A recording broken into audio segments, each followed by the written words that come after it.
બોડેલી અલીપુરા 4 રસ્તા પર ડોક્ટર બાબા સાહેબ આંબેડકરની પ્રતિમા મૂકવા માટે રાજ્યના મંત્રીને રૂબરૂ રજૂઆત કરવામાં આવી।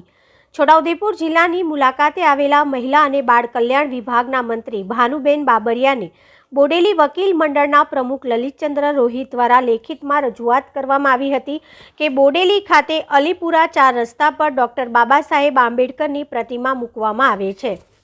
જે છોટાઉદેપુર સમાજ કલ્યાણ વિભાગ દ્વારા વર્ષ 2021ની ગ્રાન્ટમાં મંજૂર થયેલી આવેલી છે, જે હાલ અલીપુરા ગ્રામ્ય પંચાયત હસ્તક જાળવણી હેઠળ છે, જે અલીપુરા 4 રસ્તા પર મૂકવાનું નક્કી કરવામાં આવ્યું છે અને તેનું ટેન્ડર પણ પાડી દેવામાં આવ્યું છે, પરંતુ હજુ સુધી ત્યાં ડોક્ટર બાબા સાહેબ આંબેડકરની પ્રતિમા મૂકવામાં આવેલ નથી, જેને લઈને છોટાઉદેપુરમાં આવેલા રાજ્યકક્ષાના મંત્રી ભાનુબેન બાબરિયાને રૂબરૂ રજૂઆત કરવામાં આવી। આગામી 14 એપ્રિલ 2024ના ભારત રત્ન વિશ્વ વિભૂતિ બંધારણના ઘડવૈયા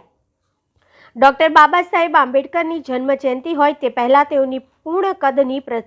પ્રતિમા મૂકવામાં આવે તેવી રજૂઆત સામાજિક કાર્યકર અને બોડેલી વકીલ મંડળના પ્રમુખ લલિતચંદ્ર રોહિત દ્વારા કરવામાં આવી હતી।